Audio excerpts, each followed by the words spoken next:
Okay, this is chapter 12 of the book God Dictated to Me, Isaiah 53, and the Day of the Lord. It's God's book.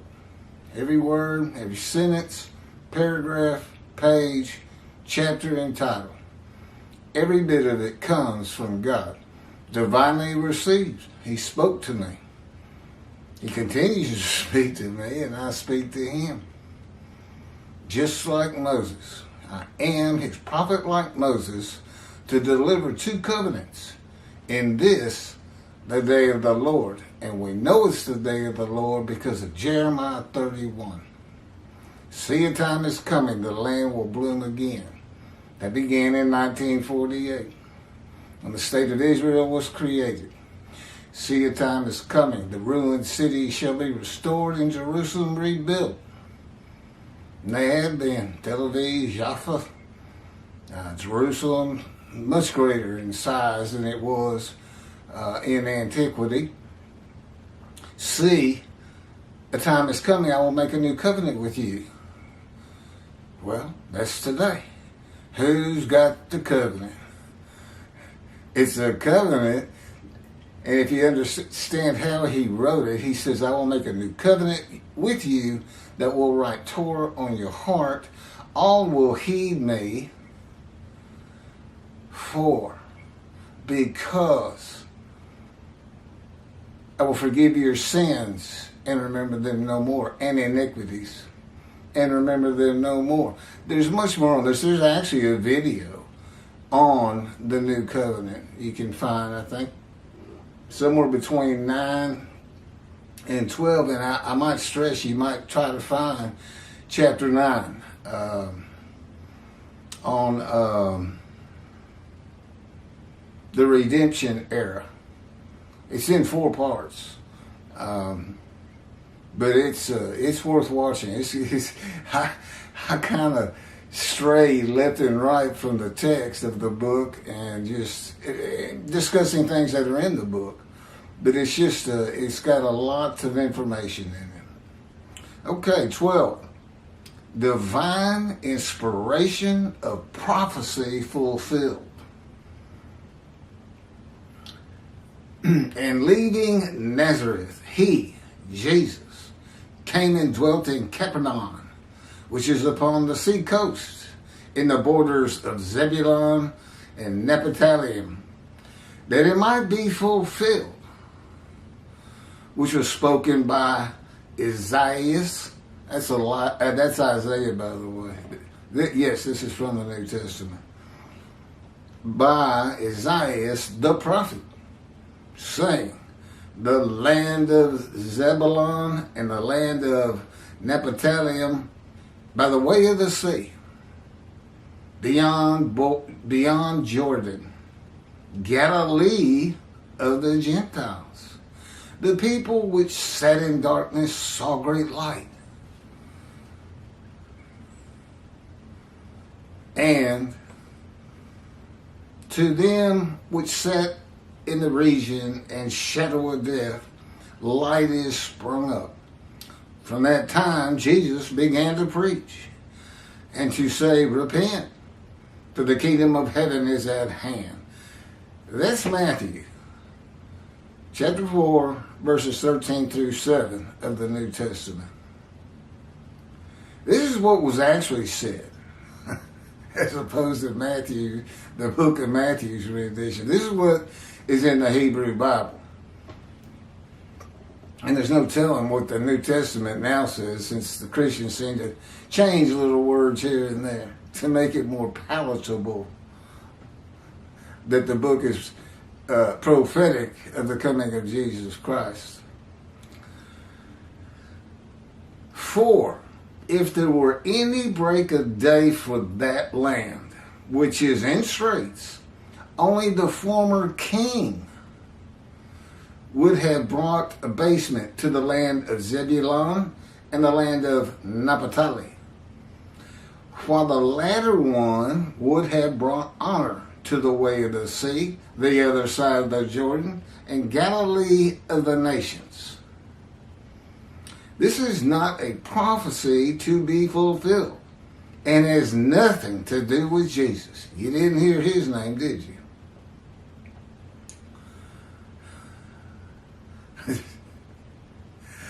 It is more of plagiarism, altered to fit Jesus into the Hebrew Bible.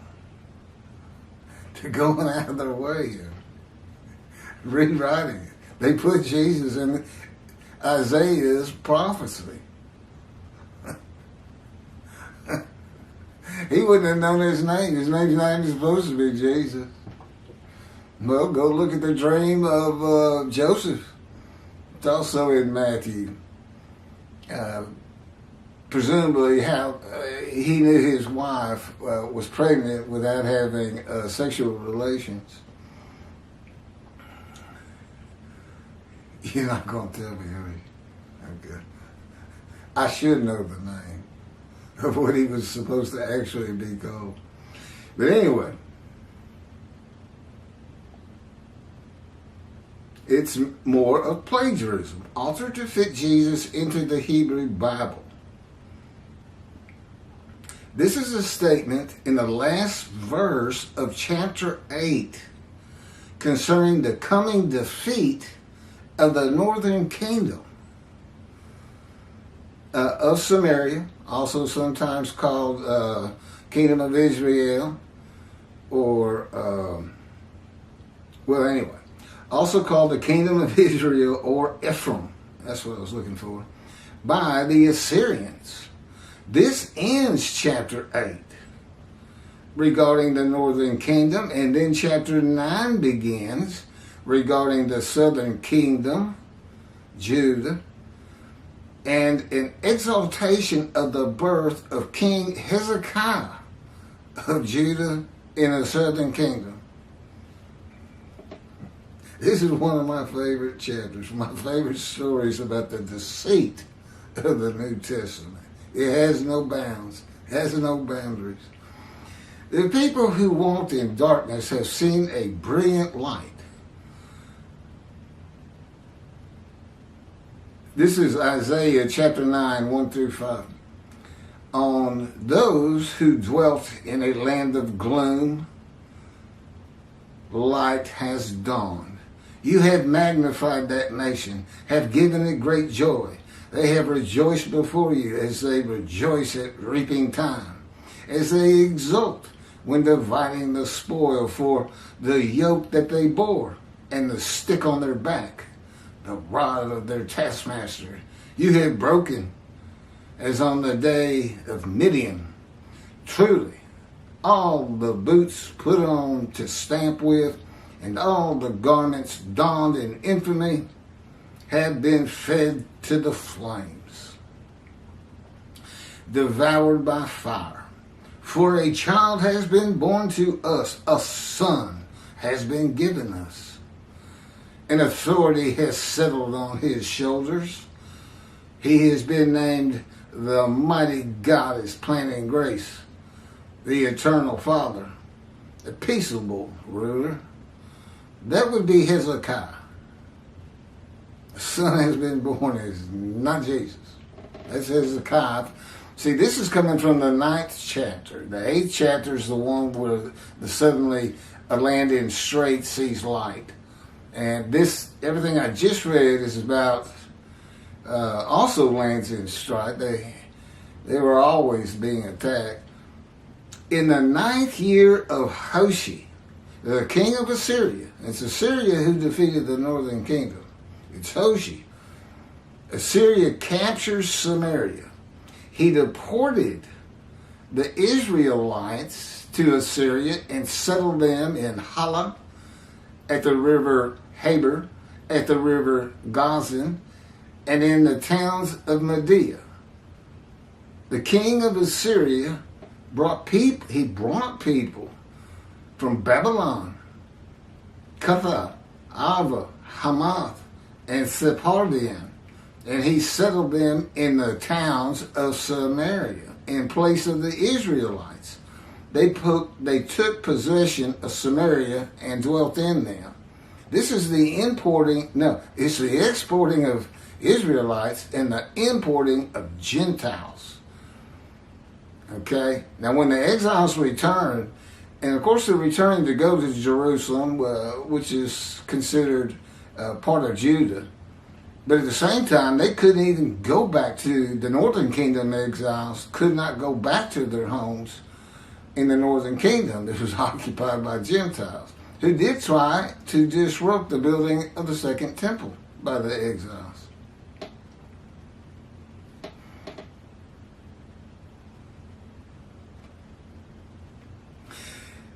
The Isaiah chapter 9 verse 1 verse is an exaltation of the birth of King Hezekiah of Judah in the southern kingdom.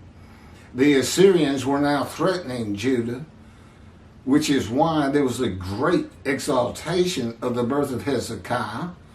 This is not a prophecy of Jesus dwelling in Capernaum, that a great light has been seen by the people living there with Jesus, beginning the preaching of repentance. Jesus has nothing to do with this. You see, they inserted Jesus into the Hebrew Bible by an absolute fabrication of the book of Matthew. I don't say Matthew because we don't know who wrote it. Nobody believes the disciples wrote Matthew, Mark. Of course, Luke was a historian, not a disciple. And whatever, there's one more. The story of Jesus has nothing to do with the Hebrew Bible.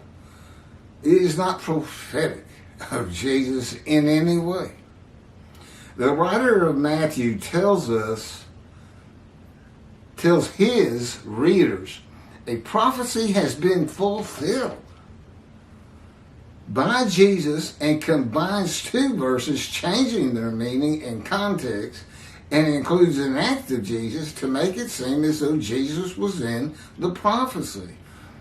That would have been the prophecy of Esaias. He says, this prophecy's been satisfied. Well, he didn't have such a prophecy. He didn't prophesy Jesus being a great light and beginning preaching repentance. It's not there. This is the New Testament, based on how many people have been deceived by it, has got to be the most deceitful book ever written. I mean, try to top it. Think about how many Christians there's been. There's 2 billion of them right now.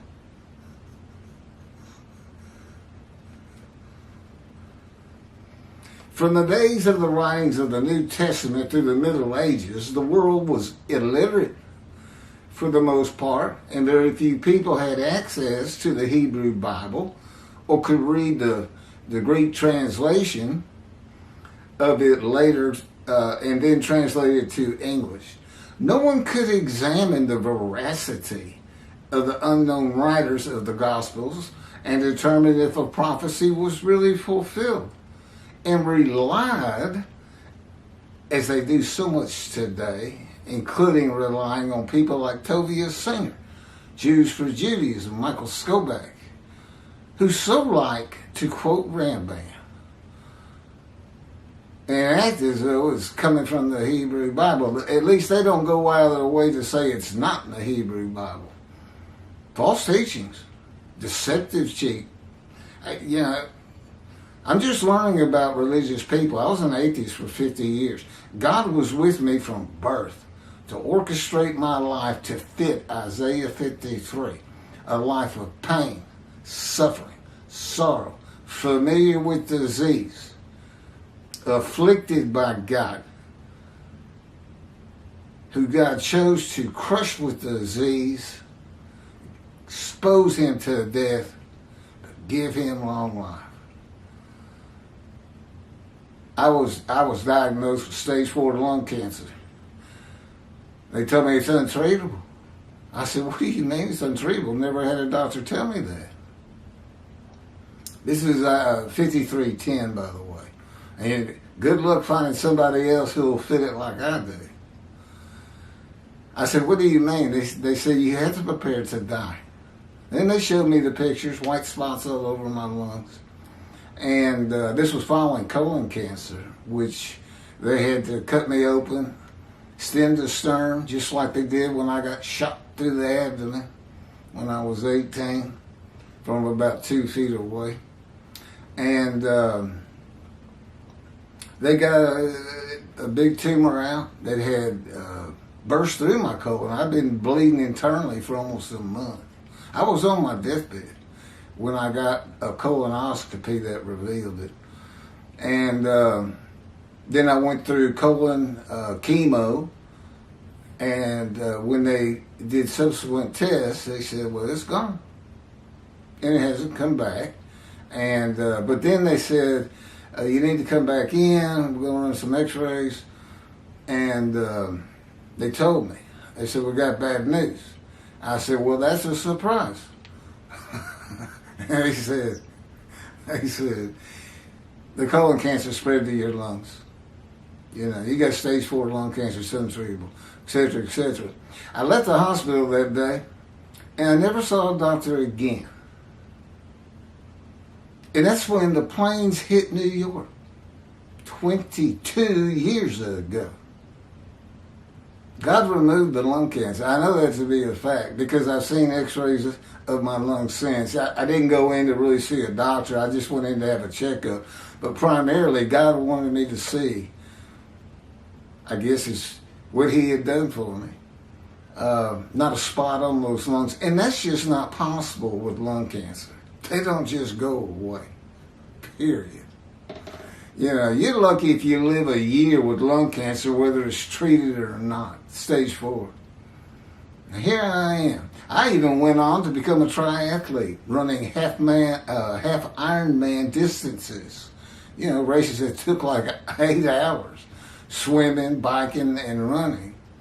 A total of like 90.6 miles, I guess. I did that for a few years, and we've done a lot of swimming. It's been a while though. Been kind of cooped up, gained too much weight. I gotta get back on my program. But so yeah, I'm finishing up here. From the days of the writings of the New Testament to the Middle Ages, the world was illiterate. No one could examine the veracity of the Gospels. If a prophecy was really fulfilled and relied on,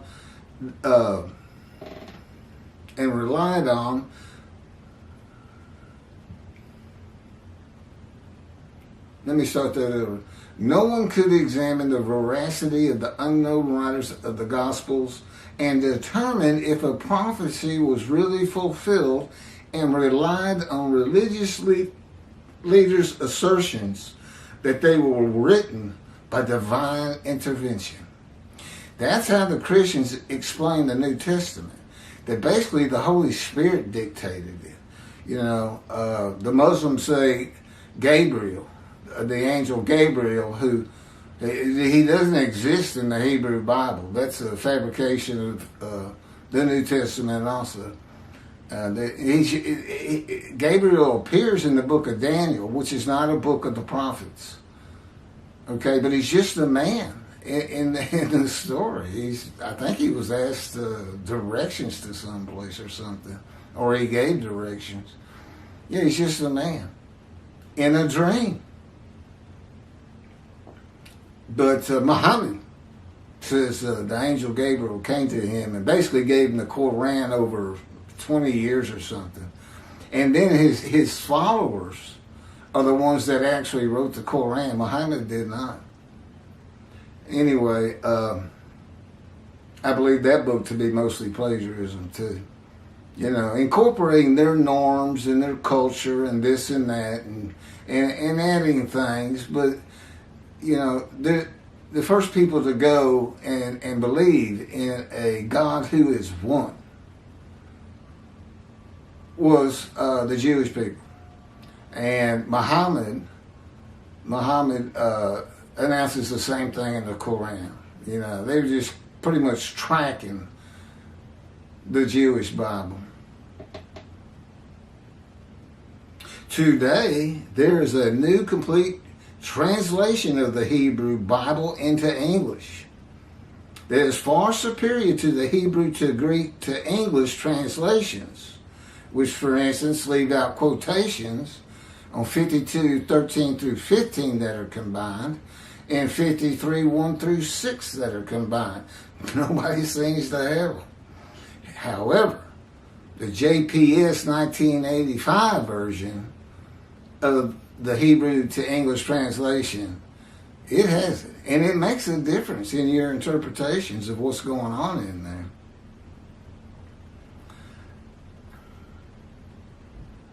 That make the Holy Bible's Old Testament much easier to read and comprehend. It is the Jewish Publication Society 1985 Tanakh, began in 1955. I was born in 57. That is used in this book. God tells me it's the best Hebrew to English translation you can find. They started from scratch. You know, it didn't go from Hebrew to Greek to English. They went right back to where the Hebrew started with the Leningrad Codex, the oldest Bible we have. Codex.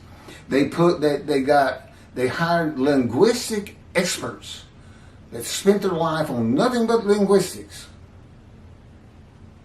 And they had 3 rabbis, one for Orthodox, one for conservative, one for Reform. And it took them, to 85. It was 55 to 85. So some 30 years that they put into this endeavor of starting from the original and not having a couple translations. Instead, it's just the original to English.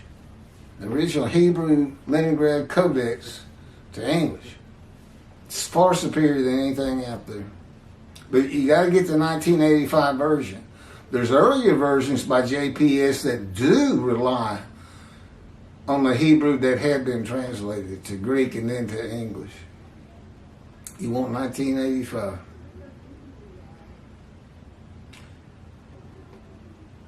All Christians have the ability today to see that the story of Jesus has nothing to do with the Hebrew Bible. That the prophecy fulfilled verses, I think there's almost 20 of them in Matthew, and they're all a joke. Either they don't print it right, the prophecy, they don't include all of it, only some of it's satisfied, fulfilled, and you know, I say 20. I don't really know the number, but there's a lot of them. He says prophecy fulfilled quite a bit. And that the prophecy fulfilled verses of the New Testament are misleading and simply not true. Okay, that's it for that chapter. After having 4 parts with the redemption era, that was nice. I'll get it in under a half an hour. I could launch into the next one, but I'm going to try to keep them a little bit shorter. In the beginning, we were joining a lot of chapters together, and really they got up to 2 hours and this and that, and I found people just really wouldn't look at it. I don't know that to be the reason. But these are God's titles, and I think they grab people. If you go to my YouTube channel, okay, on the first page, you'll see a lineup of some 50 videos with the same picture. By and large, they're synagogues, but we think of them as temples. And what, the kind of things God thinks will attract attention, people see it and read the title. And, what you can do is just read the titles of those 50 books, which is now, because of my new editions, getting past 60. But they'll all be in the same pictures. And then you'll see a different picture and another 50, but you'll notice the titles are the same. Now, they have changed somewhat here and there, titles, from when I began this. But you can learn a lot just by reading the titles, because it's my proof of who I am. Knowledge that's just not part of Judaism. They just don't know these things. No rabbi or sage has ever been able to properly explain, interpret, Isaiah 53, until me. And God wrote it that way. You're not supposed to. That's another proof. Not just that I shouldn't have this knowledge, and I wouldn't have if he didn't teach it to me and tell me what to write. I'm not a writer either.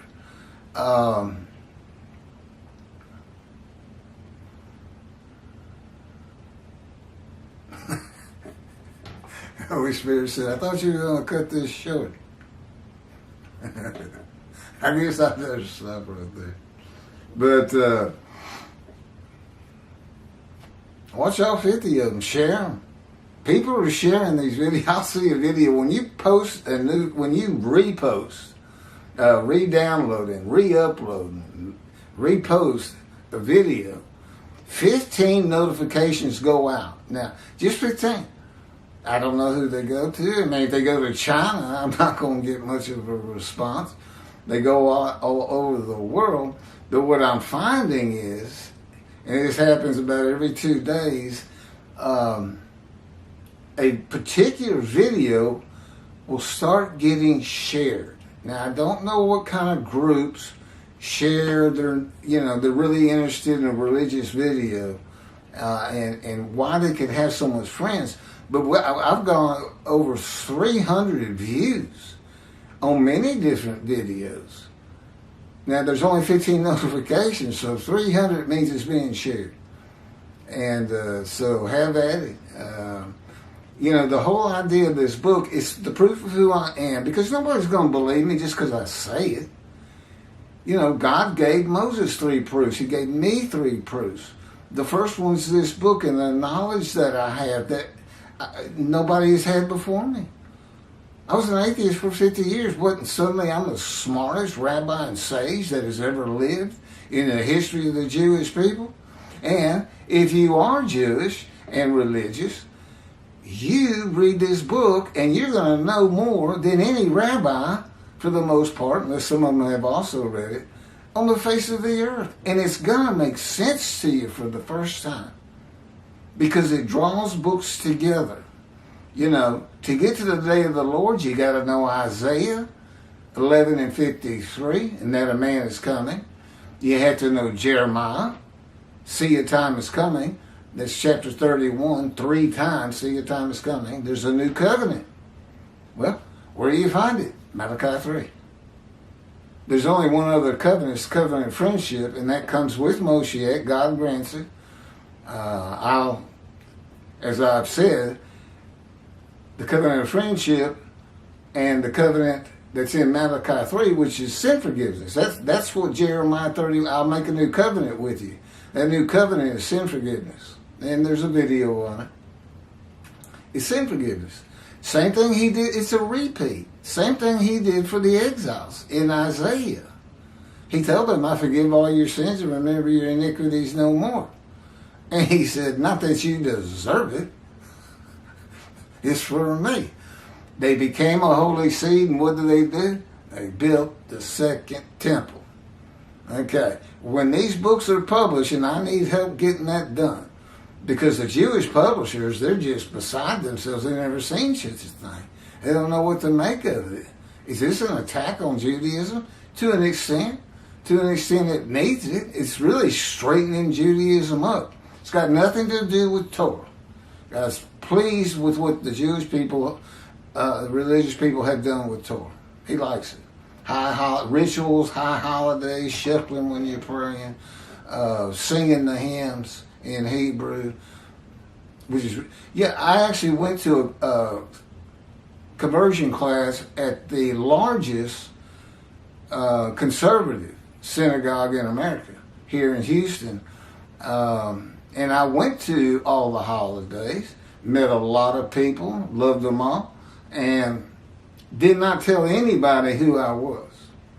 I didn't walk around saying I'm Moshiach or anything. Again, you have to read the books. I'm not even going to talk to people who won't read it, because this is my proof. He gave Moses 3 proofs. Any one that could have just been a trick. The old staff into a snake and things like that.